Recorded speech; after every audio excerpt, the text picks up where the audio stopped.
Okay, thank you. Well, we should start by recognising that the yields of both spring and winter barley have increased gradually over the last 30 years and now stand at a 5-year average of 5.5 tonnes per hectare for spring barley and 6.5 tonnes per hectare for winter barley.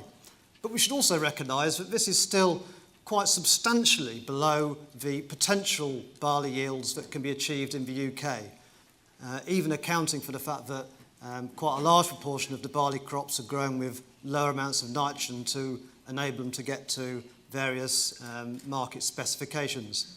So, for example, the record winter barley yield stands at 12.2 tonnes per hectare, set way back in 1989, and we regularly see trial yields of more than 12 tonnes per hectare for winter barley and more than 10 tonnes per hectare for spring barley.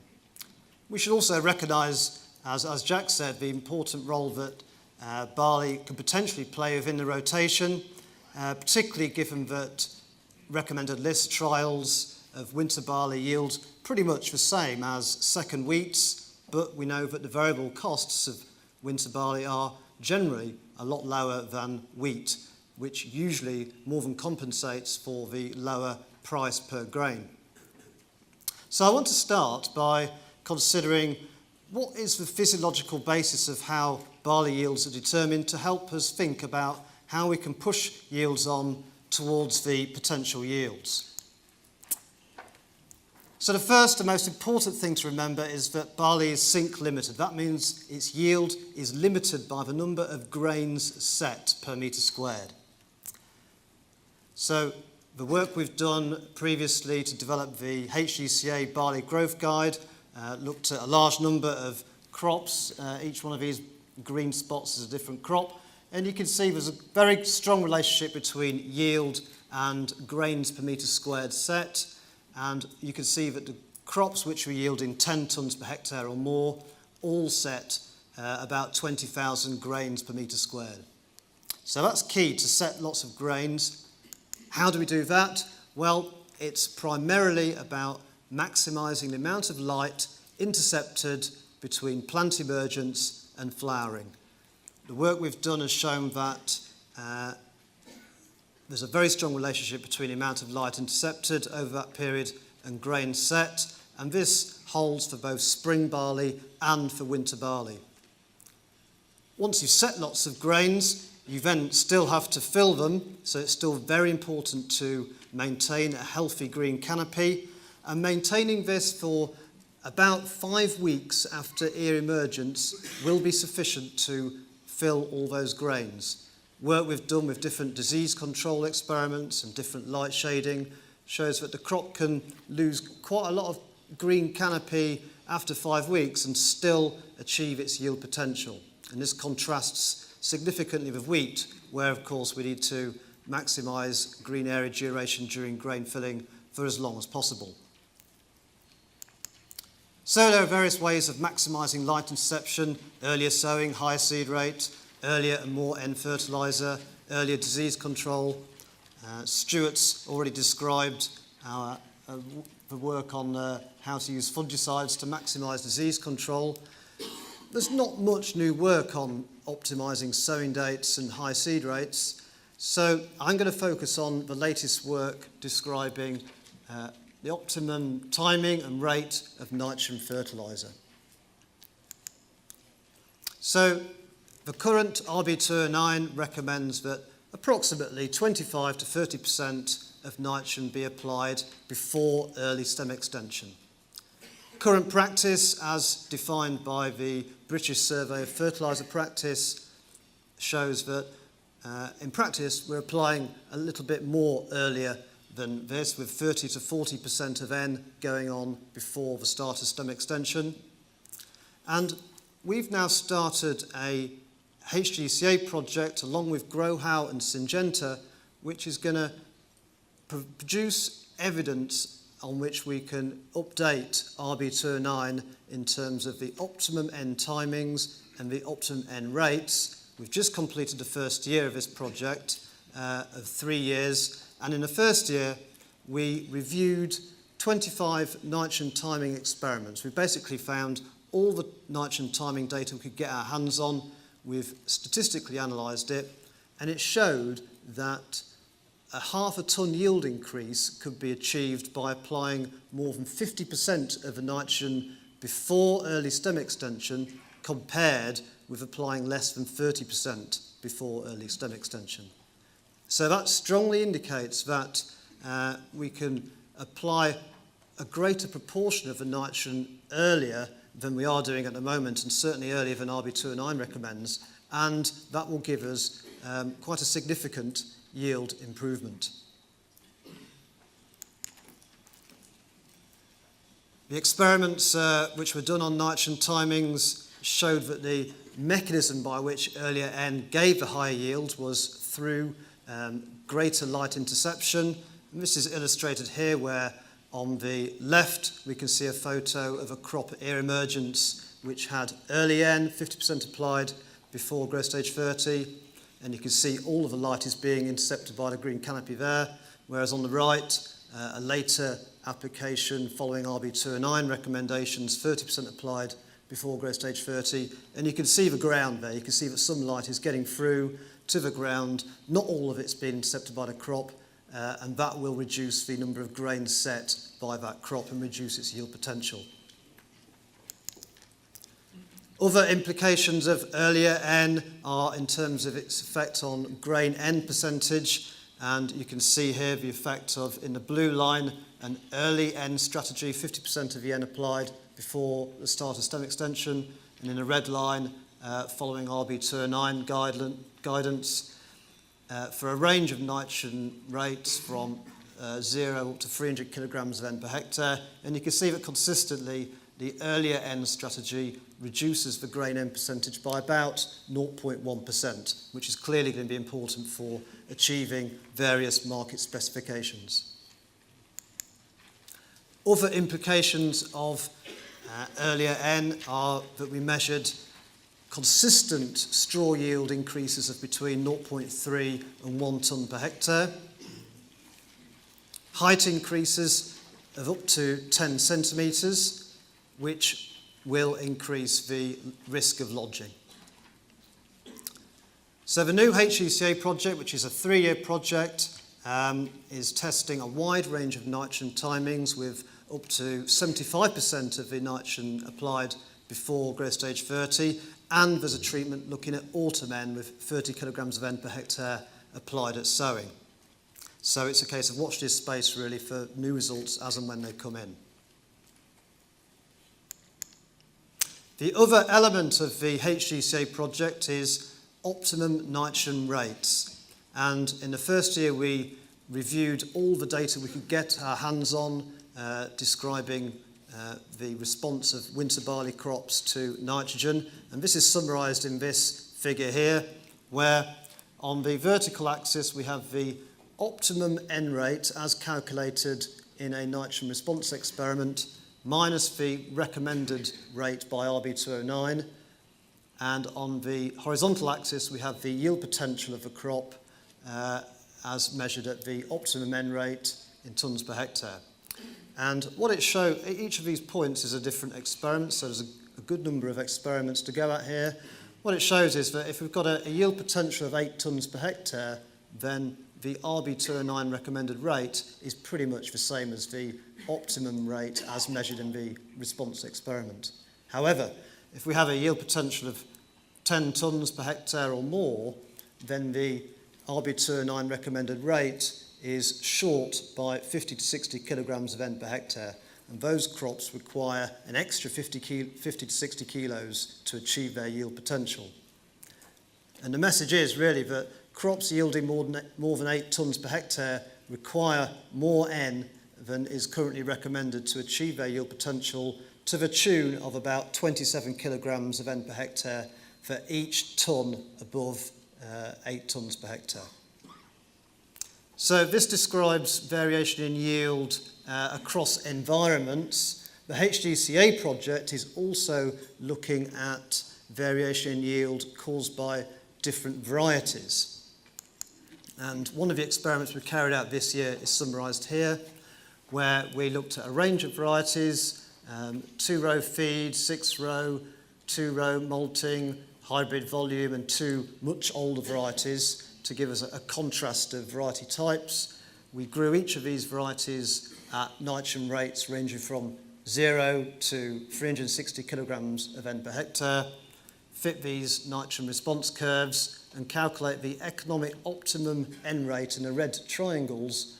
And you can see that as the yield potential of the new varieties gets bigger, so there is a trend for the optimum N rate to increase as well. So, and in this experiment, Meridian was the highest yielding variety, and that also had the highest optimum N requirement. So it's preliminary work at the moment. We've done 3 experiments this year like this, and they're indicating that varieties with a high yield potential will require more N to achieve that yield potential.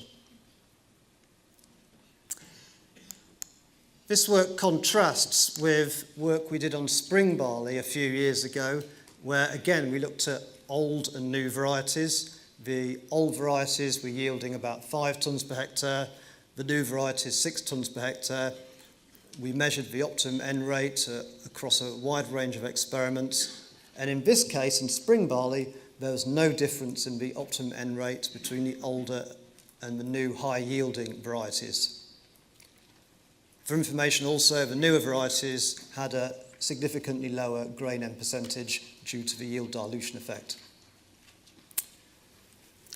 So this is important work on nitrogen. I see it's going to help us to increase yield potential of varieties and realise the yield potential. But you can also see that by applying nitrogen earlier and at greater rates, it's going to increase the risk of lodging. So it's timely really to look at the methods of lodging control, and particularly optimising PGR use. In winter barley, 76% of a crop receives a PGR, of which more than half is Chlormacot. But we know from a large number of experiments that Chlormacot really has a small and at best modest effect on shortening the plant and reducing its lodging. So I would add a note of caution really is not to rely too heavily on Chlormacot for reducing a high lodging risk, because the work we've done on a wide range of products shows that there are many other products, the gibberellic acid inhibitors and the Epiphen products can all reduce barley height by 8 to 10 centimetres, with the greatest shortening generally occurring when they're applied at the T2 timing, growth stage 37. Spring barley has PGRs applied to just 18% of its area on average, but we do see a lot of lodging in spring barley in some years, and really this crop, I believe, isn't getting enough PGRs in the high lodging risk years. And finally, we've reviewed all the published information about PGR effects on barley in the absence of lodging.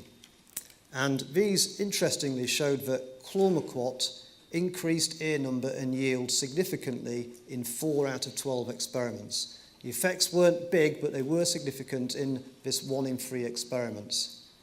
Epiphen was also shown to increase ear number in 9 of 15 experiments in the absence of lodging.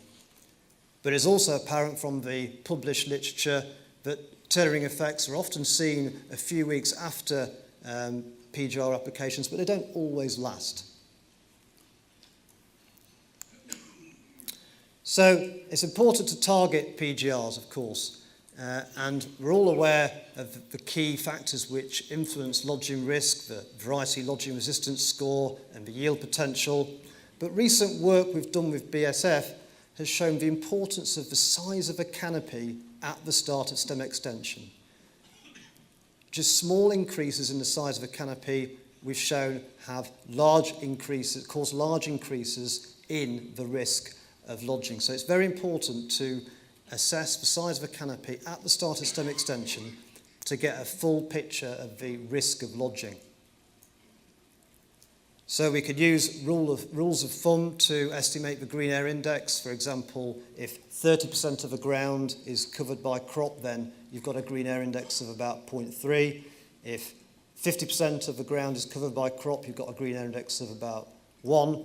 And once you get above a green area index of 1 at the start of stem extension, so the risk of lodging increases very quickly. So it's important to identify those crops with a green area index of more than 1. We can use those simple estimates, or we can use more sophisticated tools such as using digital photos and guides for estimating green area index and lodging risk, such as the AgriCentre BASF website.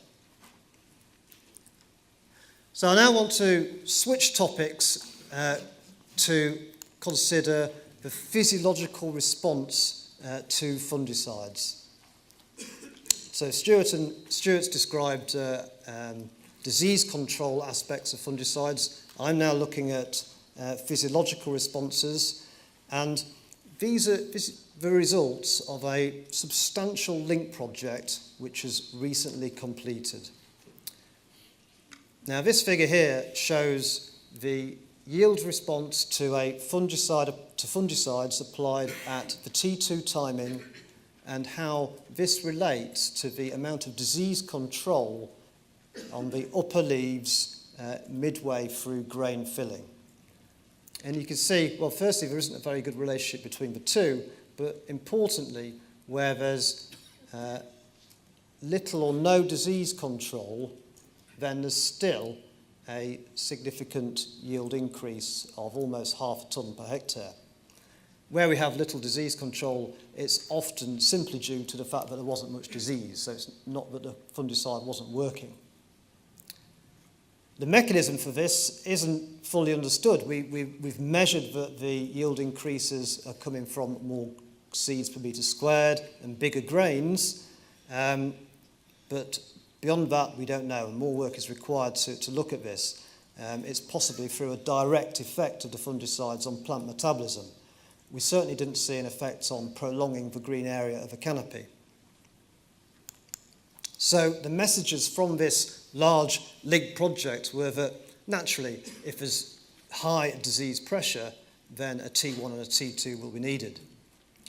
The specific experiments within the link project showed that where disease pressure was low or moderate, then just a single application at T2 of prothioconazole and pyraclostrobin, these were the two products used within the project, were sufficient to protect grain filling. However, we do need to satisfy ourselves that this message would translate across a wide range of situations. And I think that if you have a moderate disease pressure, then we really advise that a T1 would be a sensible approach. And finally, the most important message from a physiological point of view coming out of this project is that even in the absence of visible disease, a single application of prothioconazole plus pyraclostrobin at T2 was likely to give a yield increase of 0.3 to 0.6 tonnes per hectare. And that, as I say, was through more seeds and bigger seed size. And finally, I want to update you on some recent experiments done this last season, investigating the potential of hybrid barley volume to compete against blackgrass. It was a project carried out by ADAS and funded by Syngenta. It was in a high blackgrass area. We looked at the treatments were hybrid barley volumes sown at 200 and 250 seeds per metre squared, and JB Diego sown at 300 and 375 seeds per metre squared. Both had good establishment, and then followed by a pre-M at the end of September and a post-M in the middle of October. And then we measured the blackgrass heads in June, and you can see, quite as expected, the herbicide treatments are reducing the blackgrass numbers, and the higher seed rate treatment resulted in fewer blackgrass heads. But importantly, we could see that the barley was significantly fewer blackgrass heads than the wheat in all those scenarios. And when we move on to yield, we found that the barley out-yielded the wheat significantly, and you can see that the yield difference was particularly large in the high blackgrass pressure situations without herbicide at the medium seed rate treatment. So it's preliminary data at the moment. It's only one experiment, and we need to do more work to confirm this. We need to understand how it's out-competing the blackgrass. It's likely to be due to its earlier canopy closure and the taller height of the volume, but interesting food for thought for now, I think. So to conclude, barley has a very high yield potential, and we want to be able to realise that potential by managing crops to maximise light capture between plant emergence and flowering, and this will increase seeds per metre squared. Our HGCA nitrogen project is showing that winter barley with a yield potential of more than 8 tonnes per hectare requires additional N to achieve that potential, and that applying more than 50% of the N before stem extension gave a half a tonne yield increase compared to applying less than 30% before stem extension. The large LINK project looking at physiological effects of fungicides showed that in the absence of visible disease, prothioconazole plus pyracostrobin at T2 increased yield by 0.3 to 0.6 tonnes per hectare. And we really need to do more work in this area to understand the mechanism and to see if there are other products which can have similar effects. Don't rely on chlormequat for strong lodging control. And finally, the potential for hybrid barley volume to outcompete blackgrass better than wheat. Thank you for listening, and I welcome any questions if time. Great, thank you very much indeed, Pete.